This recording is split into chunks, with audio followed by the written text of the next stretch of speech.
Redditors who have a job where they go into other people's homes, plumbers, electricians, etc. What's the weirdest, most disturbing thing you've seen while working in a customer's house?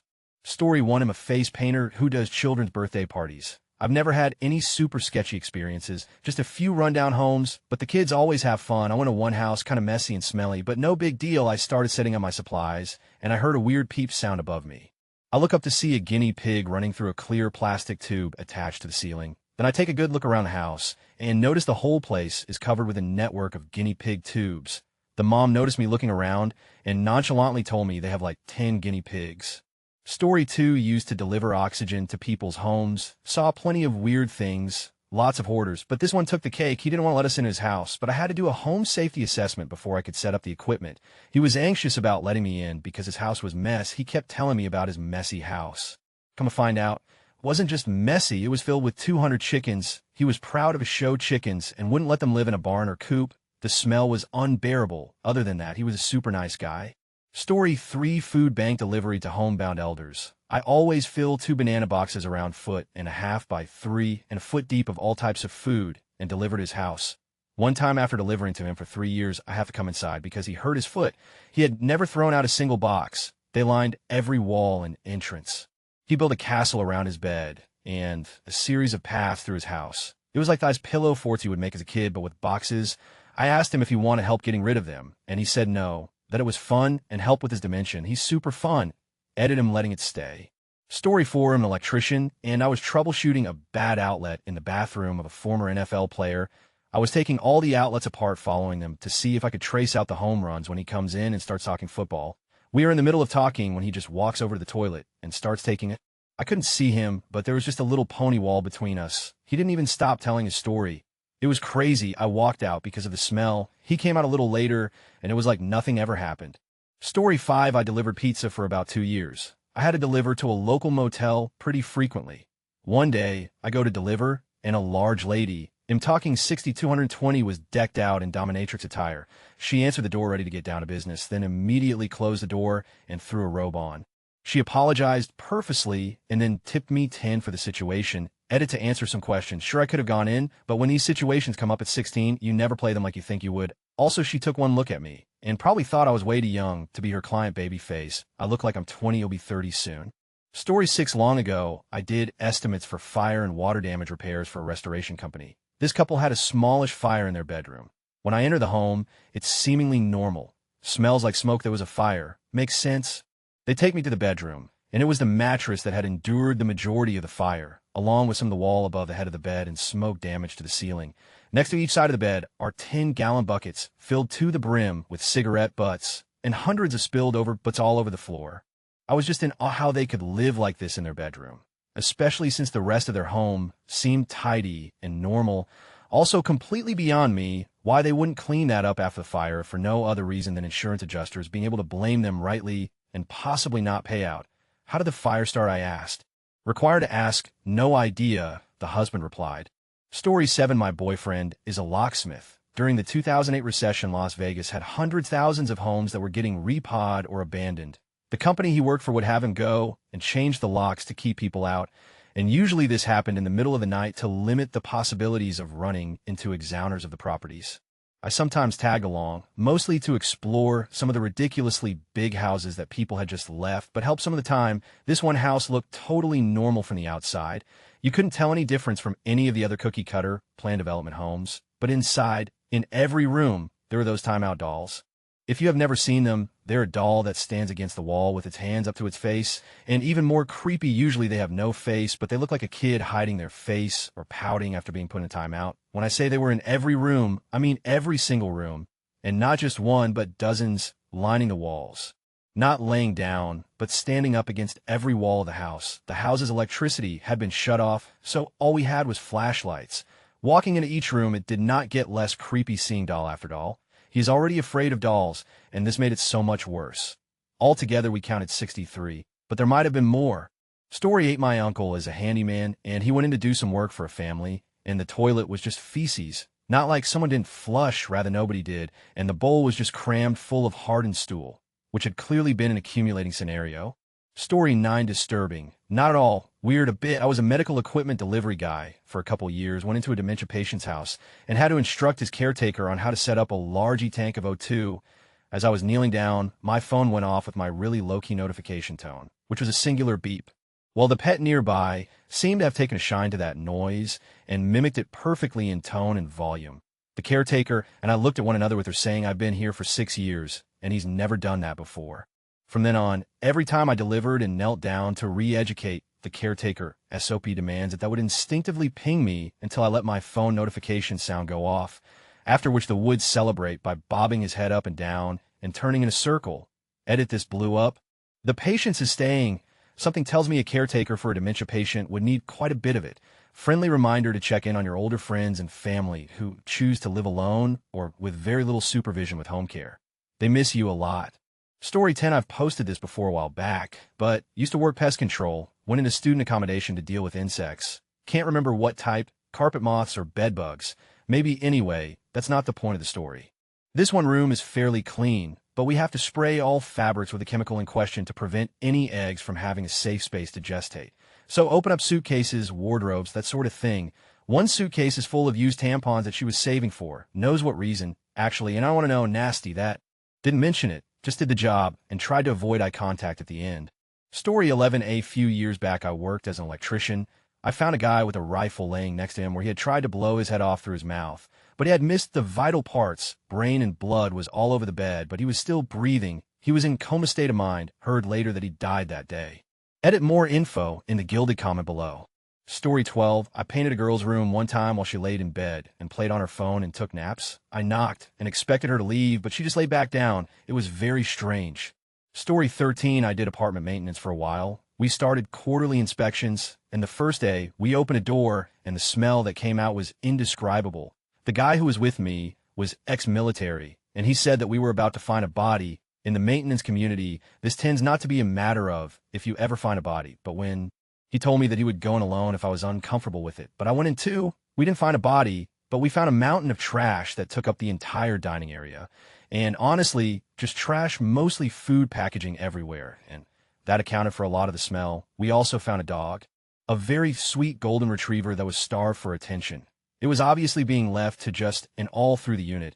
It probably hadn't been outside in weeks based off of the smell and general condition of the unit. We went outside, locked up, and called the property manager for her to come by. While we were waiting, he came home.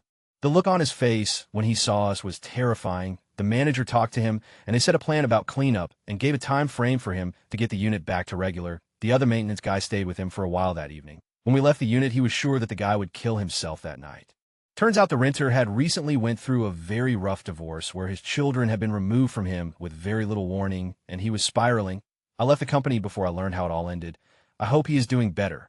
Story 14, I used to do flooring, and when we had to get up the subflooring due to water damage. Underneath it, there was a black garbage bag. When I opened said bag, it had a bunch of women's clothes in it. Didn't think anything about it until we dumped it out and found ripped underwear and torn dresses.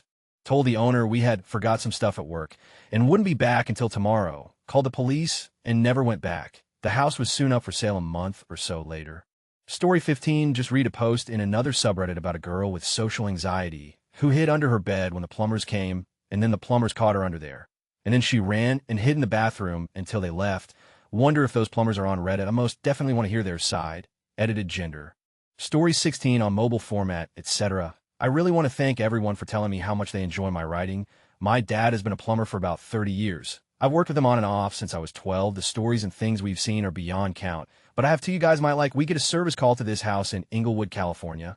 It's an older house, probably built in the 50s. We arrive to a smell that is hard to describe.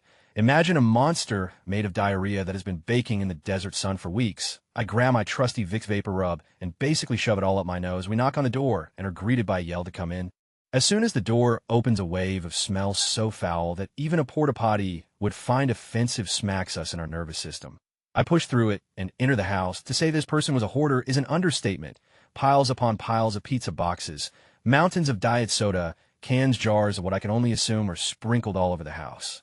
The carpet squishing under our feet, we made our way through the Neckbeard Museum to the hallway. The owner of this hentai hideaway finally appears. The first thing I notice is the shirt. I'm assuming at some point it was a white shirt, but time and gluttony has not been kind to it. It's a mix of colors and stains. His shorts look stiff to the touch. I'm assuming he jerks off into them. His hair is greasy and black. A scraggly beard adorned his skinny face. He says that his water has been shut off for 8 months. B finally paid the bill and wants us to make sure his shower and toilet are working okay. I already know what's coming. I can see a picture in my mind of the horror that awaits us in the bathroom. We walk over to the bathroom door and open it. My virgin eyes fall upon a sight I will never forget. This bathroom is a war crime. The United Nations would put sanctions against it if they knew it existed.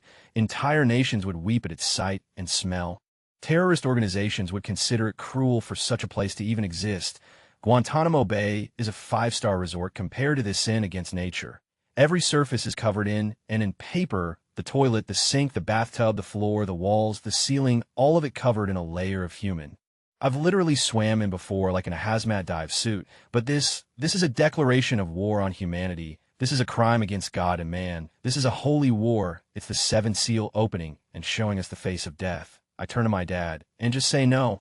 He looks at me with a face I can only describe as a mixture of fear, pain, sadness, and rage. He looks over at the owner of this hate crime and says, "My God, have mercy on you." Good luck. We walk out to our truck and never speak of this day, the darkest day humanity has ever faced. But we saved you all. To unleash this plague into the world is something we could never live with. Story 2 FO reference him 65, 280 pounds. This story begins with a warning. If you're scared of spiders, you might want to avoid this one. Crawling. Ask any plumber worth his salt. Crawling under houses could be the best and worst part of your job. Sure, it's cold and dark.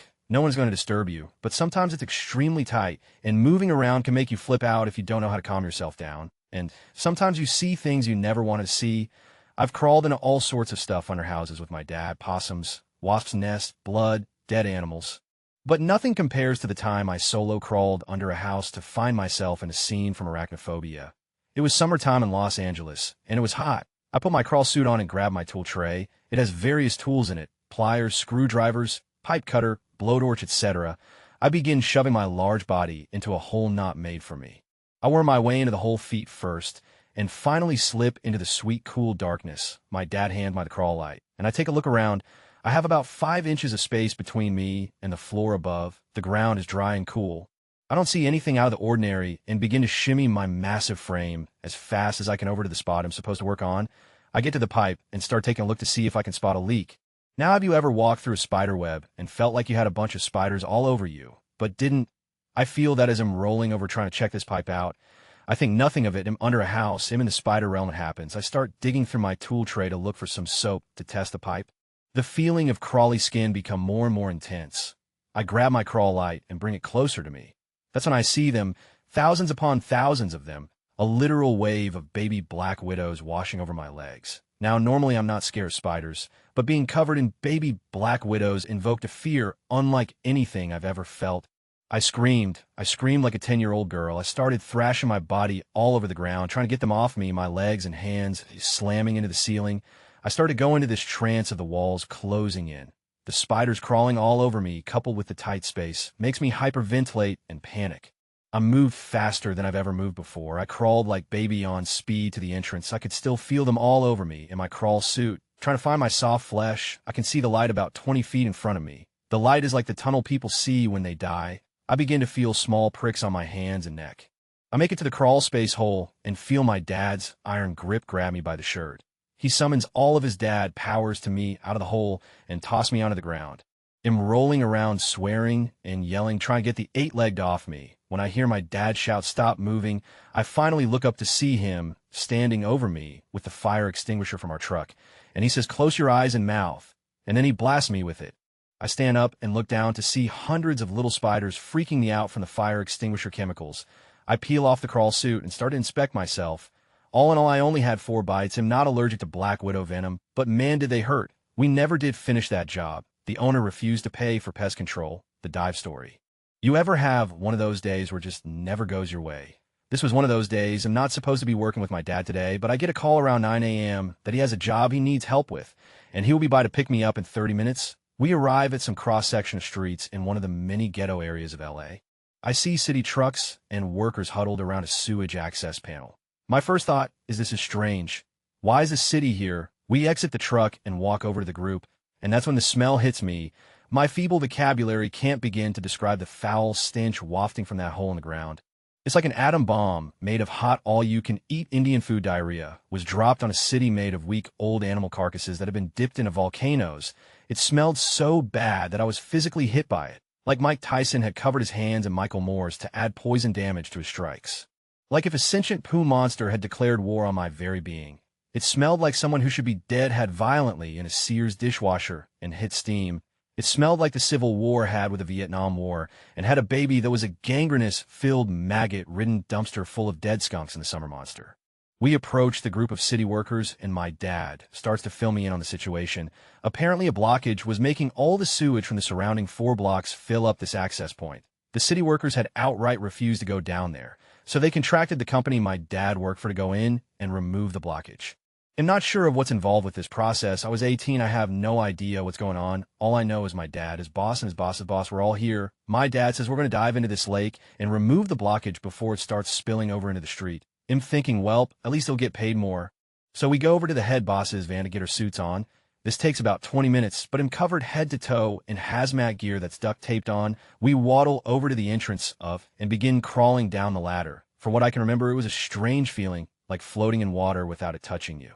If that water was human, and you bumped into chunks of paper and tampons and other nasty stuff. At this point, I'm 200 done with this entire day. I'm just floating at the surface holding the lead to my dad's wire. I feel a tug, which means he's ready to come back up. His head breaks the surface of liquid, and he yells, "Tree down there." Trees don't just appear in sewage lines. Apparently, a tree's roots had become so massive and tangled that the paper products had formed a sort of seal on all the loose spots, blocking all the water waste. We've done all we can and come out of the new public pool. We get to a hazmat shower tent and are sprayed down for what seems like hours. Big old scrub brushes with nasty chemicals scrape our clothes and skin. My dad's boss hands him a check for some absurd amount of money, and we get in the truck and leave. That was the last time my dad ever worked for or with the city. That was the last time I'd ever dive into. Not enough money in the world for me to do that again. Story 17 was a firefighter another time in my life. Had a middle-of-the-night call to a mobile home for an elderly lady once. We walk in, and it's dark, but as my eyes start to adjust, I think, oh, that's weird wallpaper. I keep looking around, It's on the ceiling, too. Weird, inconsistent patterns and rectangle shapes. I suggest some more while we're talking to her. WTF, are those puzzles? She had hundreds of puzzles that she had glued when completed, and then glued them to every surface of her mobile home. Walls, ceiling, living room, bedroom, every square inch covered. Weird, but you do you especially in your own home. Certainly not as bad as most ITT. Story 18, I tutor privately. So, sometimes I meet clients at their homes. One lady had a huge shrine to Bob Berdella, which is really confusing because usually women attracted to serial killers gravitate toward the attractive ones. Story 19, I was a paramedic in Oakland, and once I was in a home where a child has been bitten by a rat in her crib. As we were standing there talking to the mother about her options, a rat walked up to one of the firefighters and bit his boot. The firefighter stomped the rat to death, and the rat was taken to the health department for testing. That was a strange situation. Story 20, work in lead abatement for a city-county run program. It's mostly low-income people that receive the free or heavily subsidized work. The people receiving the work are out of their homes for a week or two while we work. So many people will just leave so much food out. This one lady was going to be out of her house for 5 weeks while we did a bunch of stuff. This left a full, raw turkey just laying on her counter. Of course, we toss it by day 4 because it's starting to stink and attract a lot of flies and bugs. A week later, she comes by and wants to get it to cook it and becomes incredibly hostile when we tell her we pitched it. The city ended up buying her a new turkey that evening. Another family left about 10 pounds of raw chicken on their stove, like not in a pan or a bag, but laid out directly on the stovetop. Also threw that out. One of the more recent ones was a house that was occupied by a group of Nepali immigrants. There's about 3 full families total of about 15 to 20 people living in the house. Apart from the human feces in the basement and the dead chicken they had a little chick coop in the basement as well. Their house was infested with roaches. Not like seeing one a day, but opening a cupboard and dozens falling out. It was so disgusting. Another one, this piece of guy kept his dog locked in the basement for days at a time. There were hundreds of piles of dog and literal puddles on the basement floor. The sick part is that they left the dog there knowing that he would be out of the house for at least 2 weeks. The neighbor ended up taking the dog and gave it to their daughter who lived elsewhere, and last I heard, the dog was doing much better. But to clean the basement before we painted it, we literally had to spray Febreze in our mask to not throw up. A more sad one was this extremely old lady, like late 90s old. She needed someone to help her daily, as even just getting up was a struggle. but her shitty kids refused to ever help. There was a hole in her living room ceiling going into the bathroom, like you could reach your arm through and wave to the people below. It was right next to the toilet and had rotted out because whoever installed the toilet did use any type of ring seal. Every time you flushed, shitty water would just splash downstairs. They had a red Solo cup taped to the leasing pipe to catch the water. Now, for the ethically disturbing stuff. This program was for people with children under 8 because lead has been linked to numerous developmental disorders like autism. Due to limited funding, in order to get the work done, the people had to prove they had a child in the house at least 4 days a week. Holy, so many people abuse this. Claiming they watch their niece-nephew for, says a week, and potentially taking away the ability for someone else to have the work done that actually had kids at risk. This one slumlord who was renting to the dog guy above abused the system to get 8 houses done for free or very close to it. The total amount for the work that was done was about $200K. People even went as far as taking lead paint chips from a different house and putting them in around their windows to cheese the tests. Story 21, I delivered pizza. But for older customers, I'd always go into their homes to bring it inside for those who were severely handicapped or just didn't have the strength to bring their food inside. One time, I delivered to this lady who was covered in cat hair, head to toe, and the inside of her house was rancid. I mean, I couldn't go in there without holding my breath every time. One time I went, and she had in her kitchen on a table a paper plate with what looked like teeth, and I mean a lot of teeth, different colors and shapes, and just horrifically repulsive. Don't know whose teeth they were. From what I could tell, she had all, if not most. Haven't heard any stories about her since, so I'm guessing she moved or something else. Never will forget that smell, though, ugh. Story 22, fire alarm inspector. Working in a cheap long-term hotel and knocked on a door where a larger man dressed in essentially a purple bikini opens the door half asleep. Entered to test the smoke detector and tried to keep my eyes off the bed, but I knew I had seen something. Try not to look, but I did, and there's a big old purple next to the TV remote. The detector then decides to not alarm in a timely fashion. So I'm just staring at the wall hoping it will alarm, so I get out of the room. Story 23, not sure if this is disturbing or just weird. I used to help deliver furniture for my grandfather's upholstery business. One day, we were delivering a couch to a rather expensive-looking home. Right as we walked into the front door, there was a floor-to-ceiling glass case built into the wall that was about 12 feet long and 10 feet tall. It was filled with those glass dolls of varying sizes. A few of them were at least 4 foot tall. Each one had a different outfit on. What made it extra creep was the fact that all of the dolls were angled, so that they were looking at the front door. The only person that was home not positive that they live alone was a 75-year-old man. Edit, apparently they are called porcelain dolls. Story 24, I went to install a tube-style skylight in a bathroom. Owners had the gayest bathroom I've ever seen. It was impressive. Think Roman decor, marble, and everything involved a penis, light switch, TP holder, towel rack, shower curtain hooks, all dicks. Story 25, obligatory not me. Friend's mom is a realtor. She went to check out a small room in the basement of the house she was trying to sell. She opened the door, and the floor and walls were covered with cave crickets. She closed that door and immediately called an exterminator. Story 26, I was a delivery boy in high school, and would occasionally deliver to 2 people who genuinely freaked me out. The first one was an incredibly large man with elephantiasis. It's tough to believe in God after seeing something like that. Plus the smell. This one and the next one probably didn't bathe ever, was really sad. The second one, I think, had HIV or AIDS before we had real treatments. He had what looked to me like hundreds, if not 1,000 injection marks all over his body. He lived all alone in a small mobile home that had metal stairs going up to reach the door, and by the time I reached the first step, the smell was already upon me. These people lived horrible and lonely lives. The second guy would often tip me with wet, crumpled up bills that smelled like him. Story 27, I am a journeyman house painter by trade, and I have been self-employed in the profession for over 20 years now. About 10 years ago, I was on painting an older woman's home. She was probably 75. I was painting the kitchen and the attached small family dining area. All of the furniture was moved, carpets were out, pictures off the walls. This place was ready for paint. I always start by removing the faceplates from outlets and switches. First one, just 2 screws, pulled the plate off and found the outlet full of termites. Packed, dead. Thankfully, but this was an indication something bigger was happening here. I went and asked the woman about it, and once she saw it, she called her representative at ABC Pest Co. to come over immediately. After explaining the situation, he was quickly on his way. I went to standby mode. I wasn't going to paint anything if the house was coming down. Luckily, the client had purchased the paint, and she was going to pay me by the hour.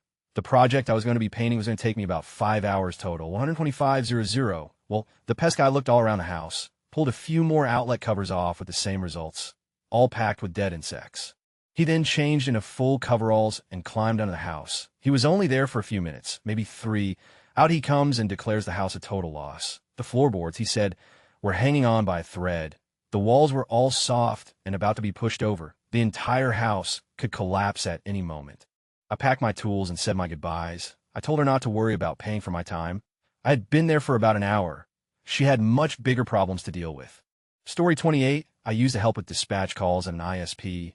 One day, I get a call from a tech who was always a joy to chat with. He was always super laid back and easygoing and would always joke around the phone for a few minutes. One day he calls in, and this is how the call goes me, yo. What crack-a-lackin'? Tech, hey? I wanted to call to formally let dispatch know that I'll be leaving a job early and unfinished. At this point, I was super concerned because he was never formal about anything with dispatch me. Okay, let me pull up the accounts, get information. What's going on? Tech, there are chicken everywhere, and chicken covering everything. Chicken is what burned out the POE. I let the customer know that this would be a charge service call, and they tried to get the chickens to attack me. I took the notes down and sent an email to management since the tech had been threatened and let him go to his next job. Apparently, chicken people were infamous for this, but the account was never noted, so we had no way of knowing what the tech was getting into. I don't remember if the company closed the account or crazy chicken people did, but they called in every day for a few weeks to about how unprofessional the tech was and how we were a terrible company. It was good times. Story 29, I once helped renovate an old building that was a house, but converted to a business and was super run down when my employer bought it. We did a ton of work, including removing subflooring and ceilings. We found a hidden cellar in the back suite once the kitchen, or mudroom the thing, was filled with trash and random odds and ends. There were GI water ration cans dated 1956. In a middle suit, we kept finding spoons in the ceiling as we were taking it down. It was weird, but then we realized that it was where a junkie kept ditching their spoons. Edit suite as an office space, not menswear.